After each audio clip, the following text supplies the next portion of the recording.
right, so this is our case study for historical and unethical studies. And the historical research study that we picked is the Willowbrook Hospital Study. So, Willowbrook State School in New York was a housing established for intellectually disabled children and young adults. The residents experimented with neglect, abuse, and ultimately various infectious diseases due to the living environment. Dr. Saul Crummond was employed with Willowbrook in 1955 to stop the spread of these infectious diseases and to treat the patients within the facility to improve the outcomes moving forward.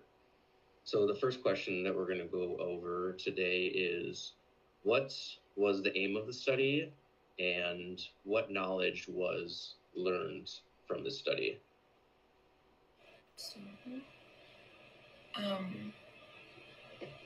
The aim of the study was to see if the current evidence at the time, which was that there's this possibility of what was called passive active immunity, and this was research done by Joseph Stokes.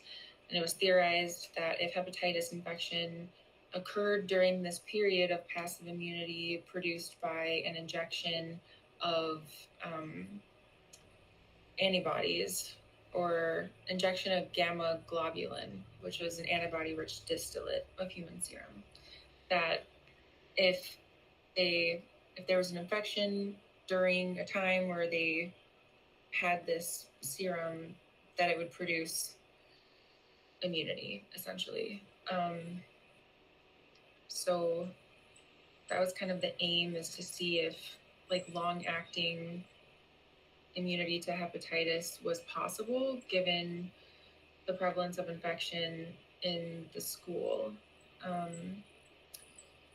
There's a statement by Krugman in the New England Journal of Medicine in 1958 where he spoke on his studies and his experiments, and he proposed an attempt to control the high prevalence of infectious hepatitis in an institution for mentally defective patients. The purpose was to describe the circumstance under which the disease occurred and the effect of gamma globulin in reducing its occurrence. An attempt to induce, quote, passive active immunity by feeding virus to persons protected by gamma globulin, and to describe the excretion of virus during the incubation period of the disease. And this was pulled from the Oxford Textbook of Clinical Research, Ethics, 2008. What do you guys have? What else?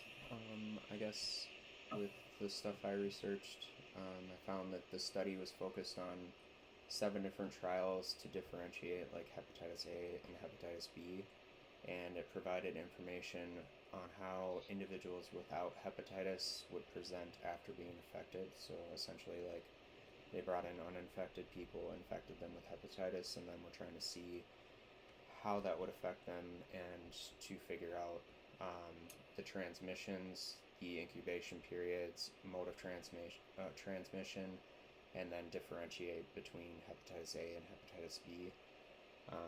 And that basically what they found was that hepatitis A was transmitted by fecal and oral routes, which was infectious hepatitis, and then hepatitis B was transmitted through blood or bodily fluids, which was serum hepatitis. And then they found that hepatitis A had a shorter incubation period of 30 to 38 days with a briefer transmission period and a higher risk of infection, while hepatitis B was found to have a longer incubation period of 35 to 200 days and a longer transmission period, but a lower risk of infection, which was similar to what you were kind of touching on. And then essentially that helped them to differentiate between the two. But then they also discovered that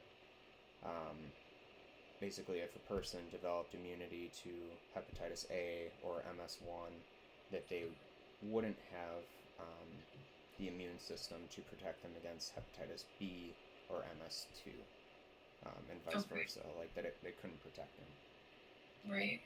Yeah, I had read that after like careful consideration of all the sources of hepatitis infection, that they had found that where most of the cases of hepatitis were being acquired was person to person versus like food or water, because they had done like an evaluation of the facilities. And when also speaking about the population of the participants, the groups that they utilized, it was new admissions to the school. So they took like 2 groups of newly admitted students, and then like this might have been like a study within, so a trial, right? And they injected half with the globulin and the other half did not. And they showed that there was actually like a 39-week immunity type period where they did not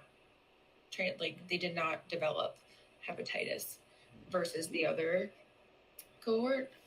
It was also talked about how there wasn't a diagnostic capability for hepatitis at this time, and it was all like based off clinical presentation. So when they talk about other ethical considerations, it's like thinking about what did they know and what were they capable of at the time too.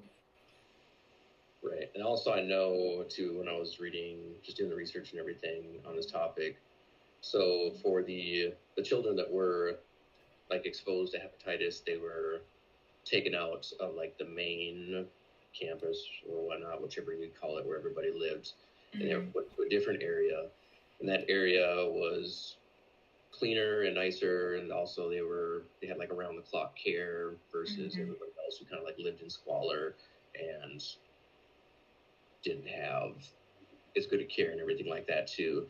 But another thing too that I thought was, I don't know, interesting, or kind of like how some of the patients were exposed, was they actually they combined chocolate milk and feces from people who were infected, and they were obviously consumed it unwillingly. So it was kind of crazy to think, even back, in the 50s or whatnot, it's kind of like how they were like doing the experiments and everything.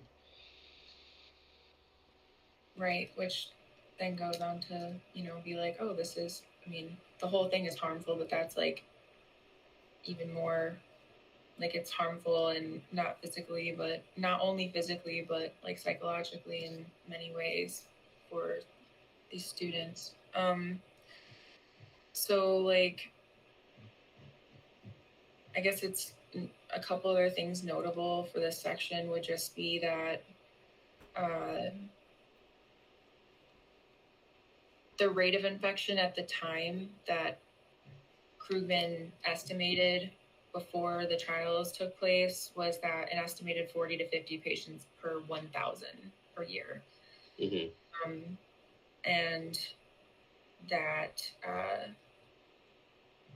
the hypothesis for this program, or like I guess their PICO type question, was that if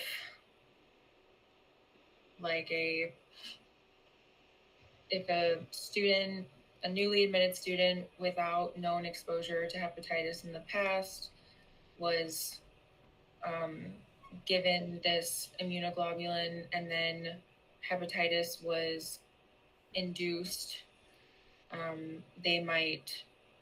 they're wondering if the passive active immunity to hepatitis would happen.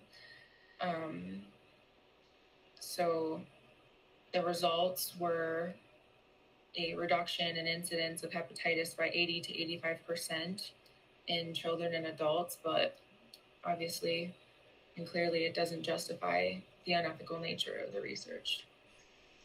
That's great. Can I Before All right. So we got anything else for the first one? Before we do the next one, can I add one other thing? Because Sure. since it's stating like the things we learned from the study, like that Mhm. stuff we learned was specific to like what their study was doing, but the other things like that we learned outside of the study and thereafter was that it led to a lot of like, which we'll obviously get into, was like the protection laws of individuals with disabilities, such as like the Americans with Disability Act, individuals with disability, or yeah, individuals with disabilities education act, developmental disability assistance, and the Bill of Rights Act, and then enhancement of civil rights of institutional persons act. Like it, we also learned a lot in that side of things, like thereafter, because of what they did and how unethical it was. Right.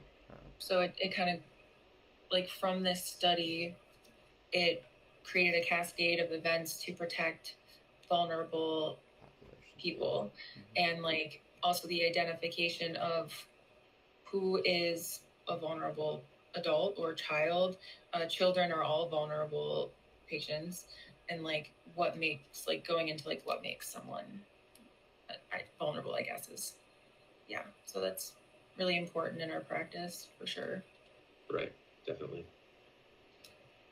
All right, so that's going to bring us to our next subject. Is going to be concerning the 5 rights of self-determination, privacy, dignity, autonomy, and confidence, fair treatment, and protection from discomfort and harm.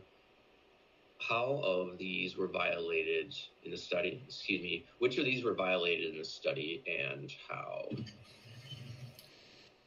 All of them. All of them, yeah. So definitely respect for human dignity, right to self-determination, privacy, confidentiality, and protection of the participants in the research.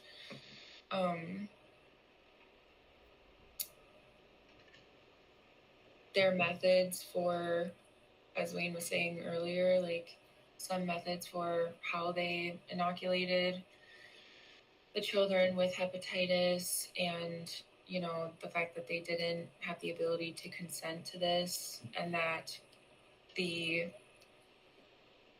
fact that their parents were given some information about what would, like, what the purpose was of what they wanted to do, but not necessarily like the fine details or any like lasting effects of being infected, or any lasting effects of the experimentation itself.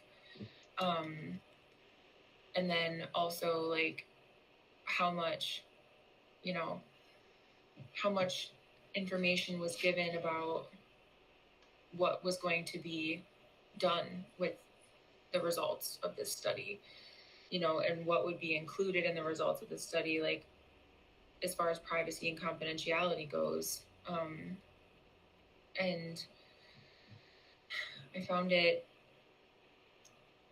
disturbing to think about some of the implications and the ways that participation was encouraged that was like disingenuous. I don't know if you guys want to like add to that. Yeah, I mean, it was all misleading. I mean, they may have received like actual like consent, but it wasn't actually informed consent. Like they misled them to believe their children were going to go to this establishment and receive care and improve their disabilities and be in an area that was like sanitary and humane and things like that, but they didn't disclose truly what they were doing and what those tests were, and that they were actually knowingly giving them hepatitis and then seeing what happens. Like that's truly unethical. So like it didn't, like self-determination, privacy, dignity, like they didn't have privacy or dignity either, like just random curveball. Like they were mostly, like all the video footage and photos that I looked at, like they were like naked sitting in a room combined with a bunch of people, like there was nobody caring for them, like malnutrition, like that's not privacy or dignity. Like, I don't know. It's, yeah, Right. yeah, or fair treatment, No, protection it from was discomfort or inhumane. harm. Like, they knowingly harm them. Like, yeah, Mhm.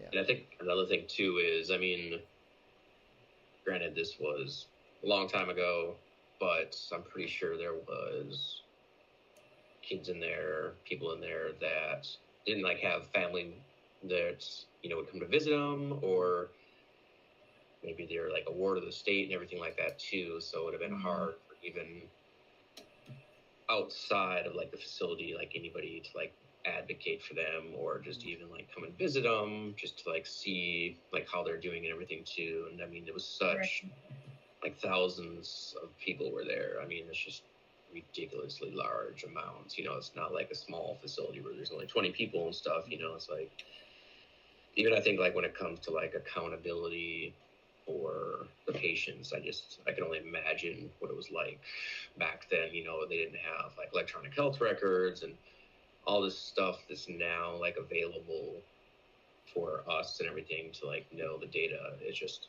yeah, it's kind of crazy. Like, see how far we've came and like since then. Yeah, it also seems like they specifically gathered students that had an even increased level of vulnerability, kind of going off what Wayne was saying, like if they were a ward of the state, if they like didn't have anyone to advocate for them, like the medical professionals in the school they were not advocating for them, they were advocating for the study. There was no care for, there was no human dignity, there was no respect for that like human aspect of it, because I don't think they saw them as human. They saw them as subhuman because of their mental illness and disabilities, and then they treated them as such. They treated them as less than. So, you know, like just all of that. Think about it. Yeah, definitely. Anything else to add for that one, guys? No, they did all 5 human rights poorly.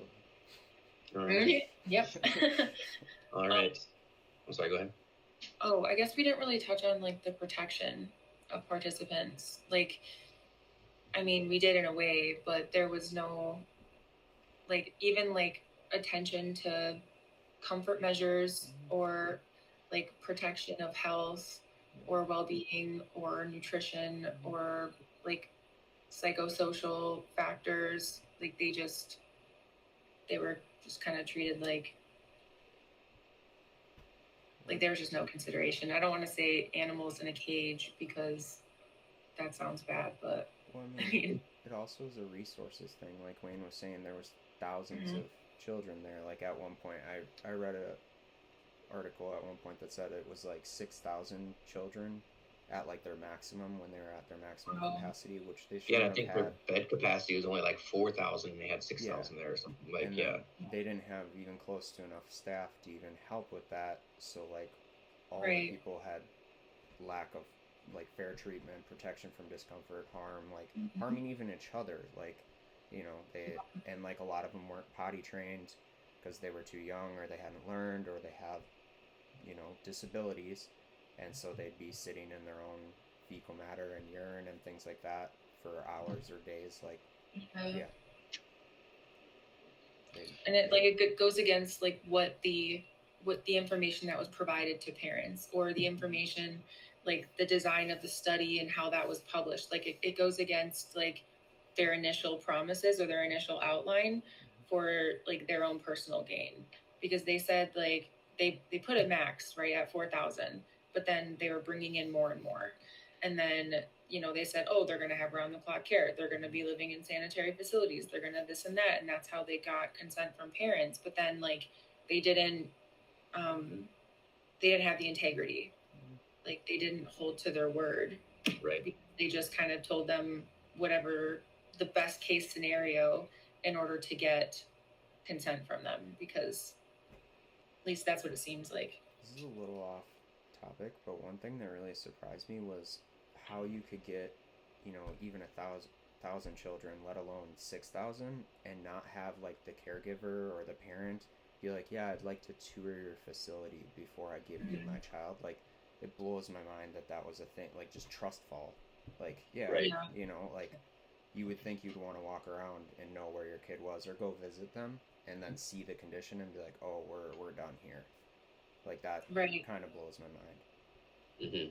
It is mind blowing, and you think about like the way culture viewed medical professionals at that time, and there's just like a lot of trust for medical professionals. They were like, oh, they're the savior, like they know what's best, they're gonna do what's best, without like thinking about the fact that, oh, medical professionals are just humans and they have propensity to harm others. Like it's not like, not always done purposefully, but without like, the regulations that there are in place today, like obviously they're in place for a reason.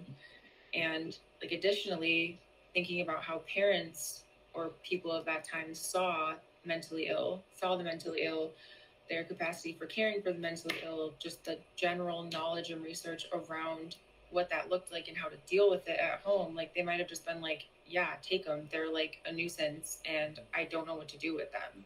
Like they might have not cared, they might have,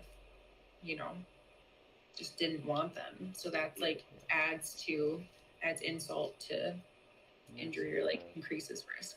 There's a lot of cultural changes of how we view, individuals with disabilities nowadays versus then as well. So that's fair. Yeah. All right. So that'll bring us up to our next question. What ethical principles are at stake considering autonomy, justice, benefits, and non-malfeasance? Non-maleficence? Yeah, that one. All right, I can talk about autonomy a little bit. So I think this one was definitely at stake just because, vulnerable adults can't really make, sound decisions for themselves, just kind of like based on like the facility they're in. I mean, it just backs that up too. And as I was talking a little bit about earlier is, and everybody else was too, is just how people weren't really 100% aware on like the experiments that were going on with the people there, the patients, and everything like that. Even you said it in the past, just the large amounts of people that were there and the conditions that they were living in. They weren't the best, to put it nicely, and everything like that. So I think that's kind of like how the autonomy was at stake, definitely, for the people that were there. Well, that it was like, it's largely around like them not having the choice. Like they didn't have the choice to say no, they didn't have the choice to not participate. They were like, and the people who did have that choice didn't have clear visibility of what was happening. As Jesse was saying, like there was no parents touring the facility, there was no, probably nobody visiting these quarters because it was quarantine, right? But like, so it's like all we have is the study, and we've got documentation of what happened and photos and images and other things like that too. But it's just like kind of that, they weren't given a choice. And they weren't provided like the actual like associated risk prior. Like once in it, they weren't given the choice, but even prior, they weren't given like a whole picture choice of like, oh, I wanted, like, yeah. Because informed consent falls under autonomy, kind of, and it also falls within like veracity, like telling the truth, being upfront and honest with clients about what's going to happen, what could happen, all of the aspects of informed consent, and like maintaining that honesty throughout the study. And they're in like studies that are done today, there's like updates, and like if there's changes here or this happens here, like it's communicated upfront, and like people are allowed to be like, with this, given this information, like, I don't consent to this anymore, or like this isn't aligned with what I want. And that didn't seem like something that they did, because they kind of like, they're like, oh, here's our plan. This is the truth right now of our plan, but actually we're going to do something totally different down the line, and then, not tell you. So it kind of goes along with like not telling the truth as well. Non-maleficence, obviously, like doing no harm. They were doing a lot of harm. Deliberately. Mm-hmm. So, that's a big one. And then justice. I put justice as well, because I felt like, I don't know why I'm blanking on the definition of justice. Like, I wrote it down in my timeline. You touched on it. I mean... Touched on it? Yeah. Like, you touched on it when you were talking about autonomy, like, the justice portion of it, and... Yeah. Okay. Anything else to add for them? Beneficence. Which we also touched on. Beneficence. Right? Because it wasn't represented in the right way, and, the ethics of it all, and, nobody Well, knows. I guess, so there's, I guess I misinterpreted the question, because I just, like, didn't know if we were to just pick ones that we thought were, like, if we had to consider all of these ones, because they do apply in some way. No, it says to just pick, like, what ones were at stake. I felt like they all were, so I wrote them all down. I mean, they definitely are. With, like, the beneficence portion of it, there was, like, I was reading within that book that I had cited earlier about, like, how beneficial was this study in comparison to other methods of controlling disease, and, like, with how much harm compared to how much, like, benefit and other things, and, like, that essentially it was all unethical. Like, a lot of the ways that they went about it was unethical, and obviously providing, like, herd immunity in a situation such as, like, an institution or a school where you can't quarantine, or, I mean, in their case, they didn't know how long to quarantine, and they didn't have, like, diagnostic measures. Like, it made sense to go for an immunity type prevention, but, it's also just like trying to, like, consider the severity of the specific strain that was going around the school, and how much harm was happening because of the infection versus how much harm happened because of the study. I think is, like, another thing to think about too. Yes, I had put that basically their interest was in getting results for the study versus the well-being of the patients. Like, and, like, there was arguments, like, posed, like, by Krugman that it was for the benefit of the students at the school, and it's like, yes but no, because it's like, yes, of course, immunity from hepatitis or decreased instances of hepatitis among the students would benefit them, but at the same time, like, the way you're going about doing it and who you're choosing to go about doing it on is very, like, it's suspicious, and it's trash way to do it. Because, like, trash. Because he said basically they would get it regardless, so we're just figuring it out, like, basically studying it and giving it to them beforehand because they'll get it regardless. But the only reason they're getting it is because they're going to your facility. Like, right. So, no, they wouldn't get it regardless if you disclosed, like, hey, you're going to get this if you're here. Like, that's a pretty trash way to go about it. Like, oh, no, we're helping. No. Right. You know, like, What's going to Yeah. happen? yeah. And it's like clearly when they put the research participants in a different section of the facility, they were like, oh, it's going to be really clean and it's going to be well operated or whatever. Like, how does that compare to their normal living conditions? Like, Yeah. how is that addressed? Did they, like, they didn't have enough caretakers in general, like in the general population, and like they lived in squalor, and like, so it's like for them to be like, oh, well, they're going to get it anyway. It's like, well, why? Why would they get it anyway? And that wasn't like explained to parents or people who were there that actually cared about whoever the ill person was that was attending that school. Yeah. Okay. Right. So, do we got anything else for that one, or should we move on to the next? No, Move on. I'm ready. I'll ramble, so cut me off. All right. Okay, so that brings us to what nursing code of ethics provisions highlighted the nurse's obligation in the study.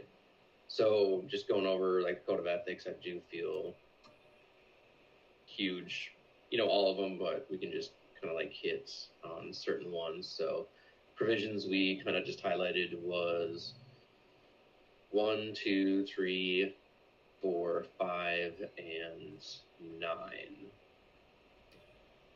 Yeah, and so talking about provision 1, you want like thinking about like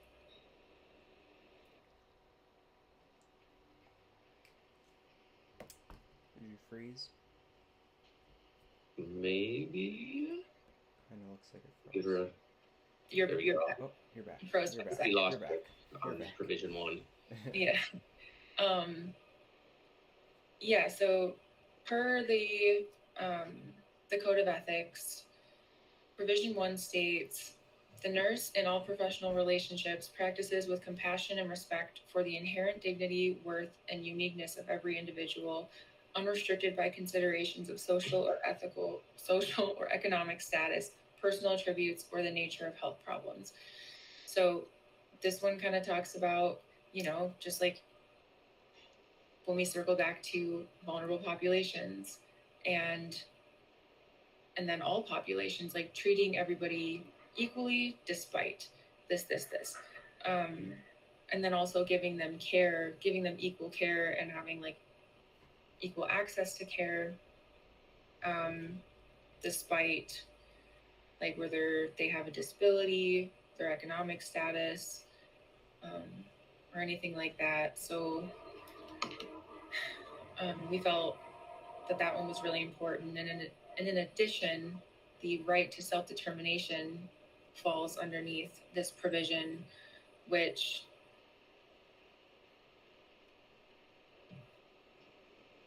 trying to find a way to like sum that up the best way possible. But like the right to decide, I don't know, did you guys think like that falls under autonomy? Like the right to determine that is autonomy. So just like the right to decide what's best for you. And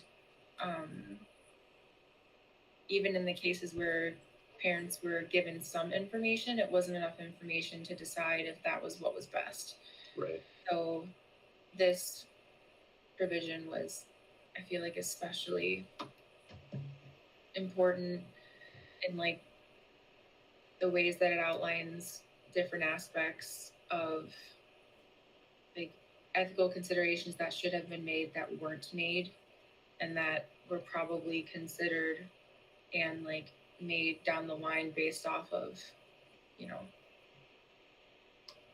the several studies that were performed. Another one that was, I felt like really applicable, was provision 4, which for the Code of Ethics states the nurse is responsible and accountable for individual nursing practice and determines the appropriate delegation of tasks consistent with the nurse's obligation to provide optimum patient care. And this one, they talk about accountability and responsibility, judgment, like provider judgment and action, and responsibility for that as well, and then like proper delegation. But what stuck out to me most about this provision was when thinking about like what was appropriate care for these children and the fact that that wasn't provided and how it was told that it would be provided to gain participation, but that wasn't like that promise wasn't kept. And the medical providers and the design, like Krugman, the designer of the experiment, they weren't accountable to what they said was going to happen, and they didn't communicate it. And instead of like taking responsibility for we put in too many participants, or we're not able to uphold what we said we would, and like making changes, they just chose the quantity over quality approach of like, oh, well, the more participants, the better, and that matters more than taking care of our participants, which is why it's so wrong. Right. Good deal. All right. So I think that brings us into Provision 2 of the Code of Ethics. So Provision 2, nurses' primary commitment is to the patient, whether an individual, family, group, community, or population. And I feel, yeah, definitely we were not... Did I get lost there? Okay. Yeah, screen went away. Yeah, I definitely feel the nurses were not committed to the patient just because of the treatment that they received, living conditions. We've covered it all. I think definitely in the background, we did not do a very good job of protecting the patients, I feel, when it comes to like that provision for the Code of Ethics. So that kind of even like brings us into the other one, Provision 5, duty to self, duty to others. Definitely there was lack of duty to others during the studies and everything too. But I know one thing, I feel that time period was very different as it was, nowadays, whether it becomes, and by no means am I saying, it was right to do the study and everything, but I feel like the internet was not, we didn't have personal computers, let alone smart devices where we have access to all this information and kind of like what was going out there. And I feel also it wasn't like the team approach that like we have nowadays, like where we have the huddle and like everybody, like the providers and nurses, everybody kind of like comes together, all to multiple disciplinary teams, we all talk. So I feel back then it was more kind of like a fall into place type thing, maybe. Granted, I wasn't alive or a part of it, but maybe I feel it was just like a very different culture. So yeah, that's just my thoughts. What do you guys think about that? And I Sorry, guess my mic was muted. Go ahead, Justin. That stuff all kind of ties into I'll do Provision 3 and 9, and like, okay, which are somewhat similar. But 3, so protection of human rights, safety, health, and basically it's in regards to the nurse advocating for their patients and protecting their health, safety, and so on.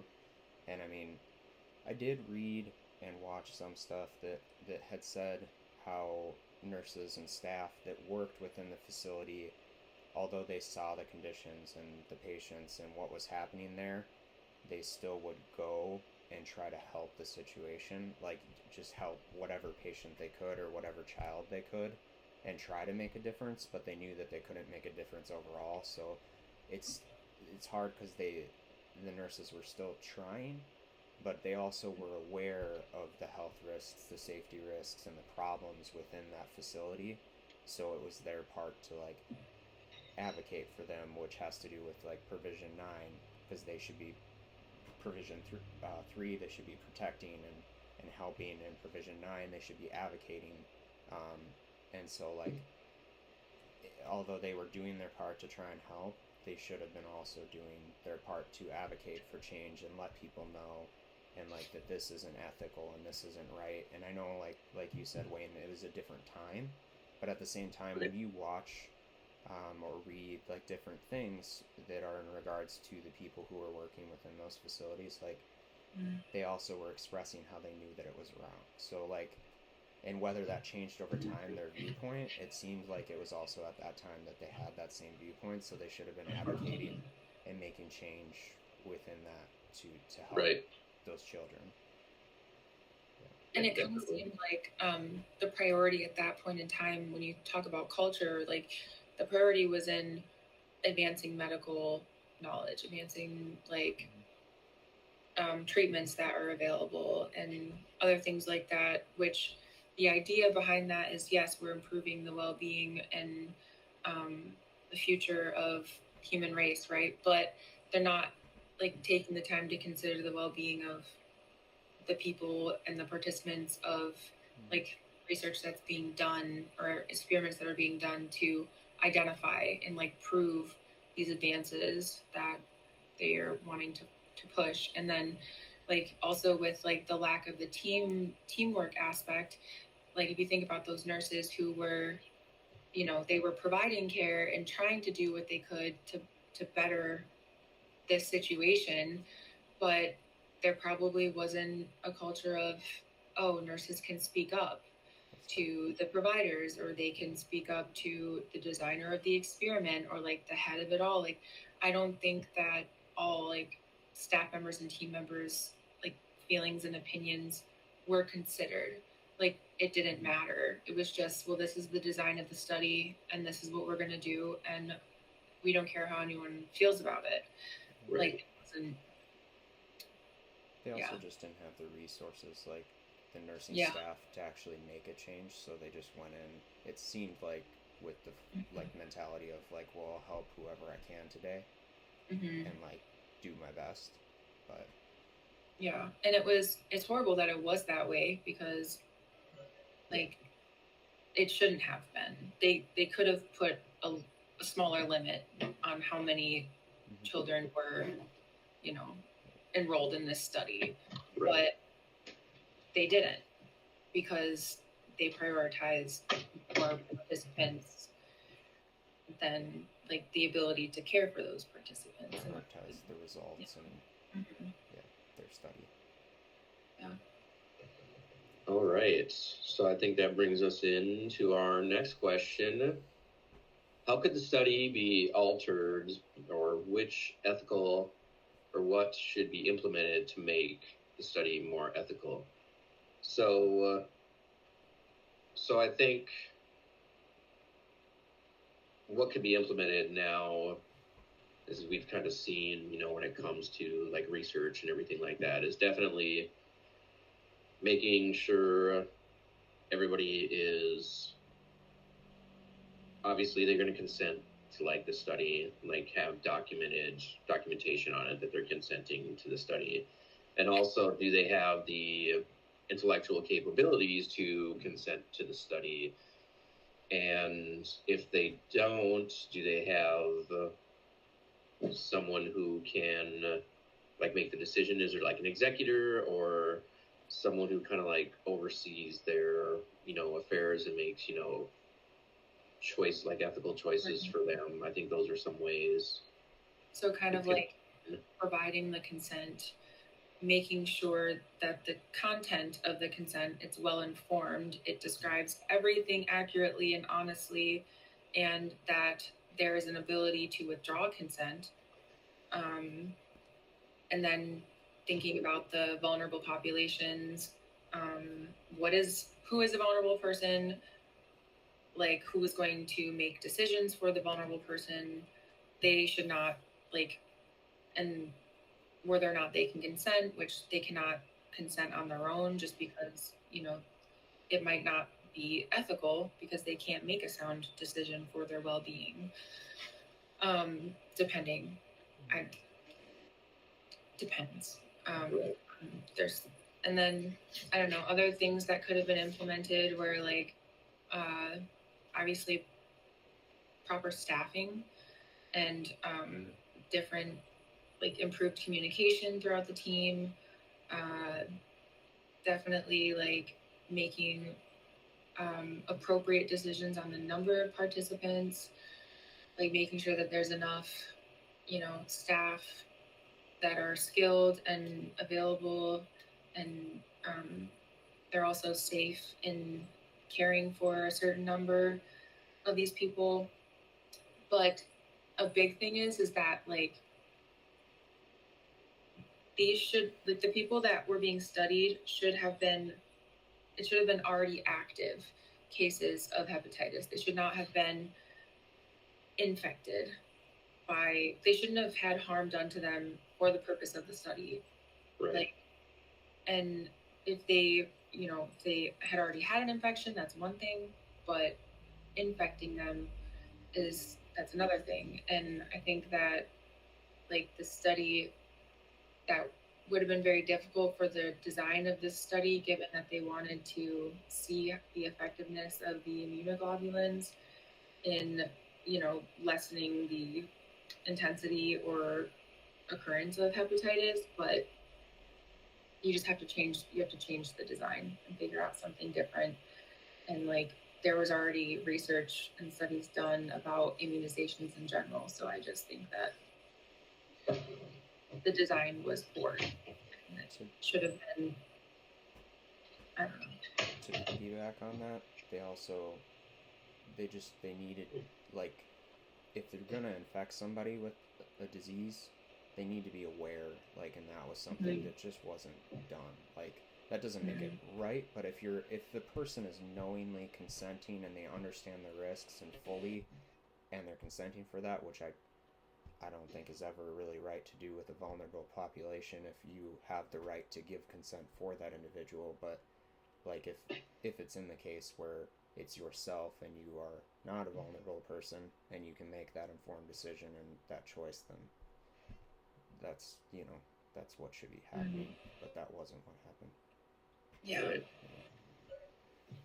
And maybe it could have also been different if it was, like, a different gathering or grouping of individuals, like, in the location, like, because they were all kind of grouped together. Like, it would have been maybe more ethical if we're contributing individual cases that we're studying over the course of several years, versus, like, just putting all these kids together and, like, trying to, because it lessens, like, the accuracy of the data you're collecting as well, and lessens the overall ethical. Yeah. Got it. All right, so that brings us to our last question. Is there ever a time when the knowledge gained from an unethical study outweighs the duty to treat subjects ethically? I vote no. I vote no as well. I mean, am I grateful for what we know now? Yes, but I think that it's so important to, like, consider people and, like, their overall well-being, because that transitions down to, like, that goes into future generations. And, like, I think, like, we need to be handling things differently. Right. Yeah, I think definitely nowadays, especially just, like, the knowledge that we have, and even, like, the long-term complications or even long-term effects of patients who are exposed to these, unethical studies. I mean, even if they are not,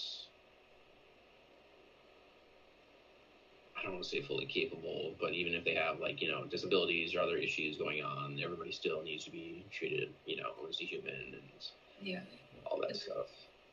Like, establishing a culture of, like, treating people fairly and appropriately, and, like, taking into account all of their human rights, like, that will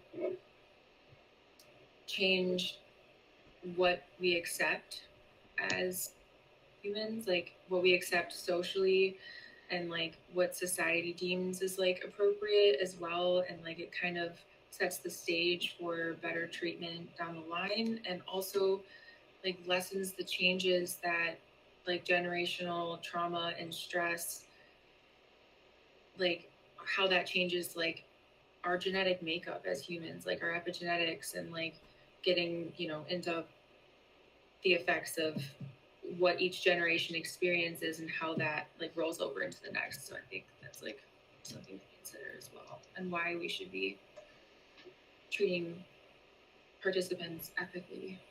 Right. I guess why I put no was, I mean, although the study saved lives thereafter because they were able to base those results and create a vaccination from those results, you know, which is useful information, but the long-term effect, like you were saying, of like physical and mental health, well, both of you were pointing out, for not only like the patients that survived and are there thereafter surviving, but also the families and people involved who placed them in that circumstance, like all the mental and physical stuff that has done to people thereafter doesn't outweigh those results, because what could have been done within that study, they could have done in a smaller group, and they could have done it in a controlled way with full consent, and they could have made it work. It might have taken longer, but you wouldn't have impacted all of these individuals negatively, or Right. It's just, yeah, that's why they could have done it in a better manner if they would have made certain considerations and disclosed certain things, and maybe it would have taken longer, but it would have been worth it. Yeah, and also like a different population of participants for sure that weren't children and vulnerable in the sense that they were mentally ill or disabled. So sounds good.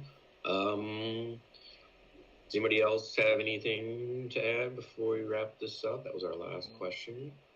No, I think that's fine. One thing we didn't point out throughout was our references, but we'll add the sheet to it. But yeah, because we all had different references that we used throughout. Yeah. So we'll just attach it in the submission.